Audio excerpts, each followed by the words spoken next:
Oh, hello there. I'm Dark Shades, and I do feel quite guilty that I don't kind of patronize this channel as much as I should. But as you know, I kind of spend a lot of time on Black Bright News and also on TikTok as Loy1952. So I kind of, not that I neglect, but I don't do so much personal or relationship type things. But when I get an inkling, I know that I've got to do something. So here I am today. Welcome to my returning subscribers, and comment, thumbs up, whatever.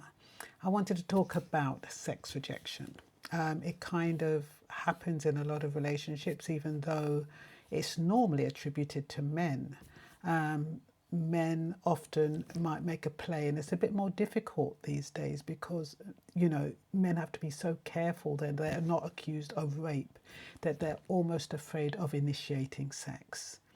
And so rather than, you know, whereas back in the day a man would just take it and, you know, more or less, it was a part of the excitement, you know, when you're in a passionate embrace and you're in a, you know, what do you call those relationships, like a stable relationship, and a man would just come onto you or hold you down in the kitchen or on the bedroom or in the bathroom or whatever, and next thing you know you're having sex. Now that has been kind of turned on its head because a lot of women are saying they never agreed to it, so they never approved of it, and therefore it's constituting rape, and it's causing a lot of problems. So men are less likely to initiate sex and less likely to make a fuss when they're rejected. If a woman says no, they're not going to try to say, oh, chubby, me like you, and all that kind of thing, and try to sweet talk her into giving up, because even that can be considered a misdeed. So as a result, a lot of men don't initiate sex so much as they used to, and they get quite used to being rejected. Even though they don't like it, they don't take it as personally as women do. So women who get rejected, what that does for them, they take it very personally because they have the assumption that men always want it, and men don't always want it. Sometimes there's reasons why a man doesn't want sex. It could be health reasons like prostate, diabetes, impotence, stress from work. A lot of reasons why men are not in the mood.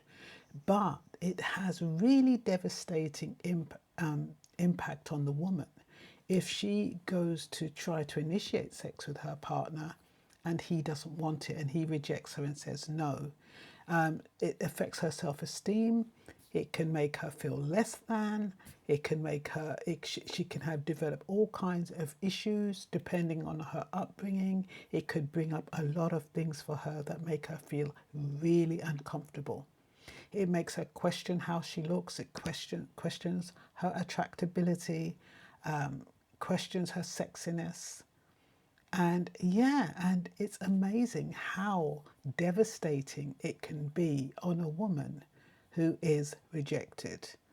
So let me make sure I've covered, because this isn't going to be a long video. It's just something to kind of put out there and to, you know, maybe some talking points. Might even encourage you to speak out about whether or not you've been sexually rejected, what it means to you. Do you give a toss if a man says no to you?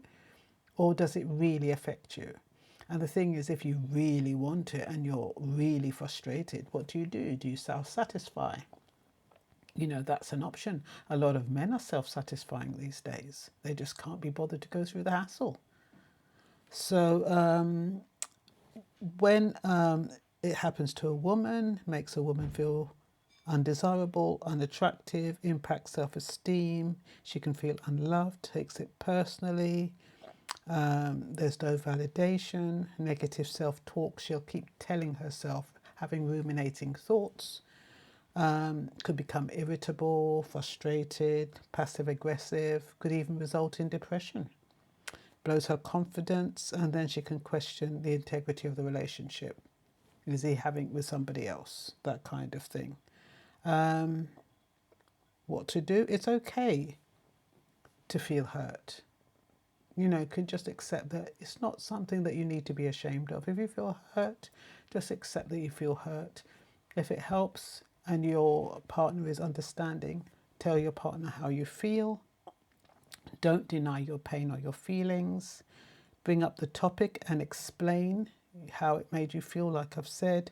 Do not accuse or blame, but explain how rejection affects you.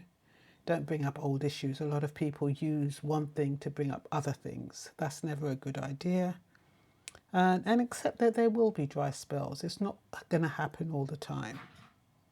And remember that desire comes in waves. And I think that's all for now. I hope this will keep you going until the next video. That's all for now.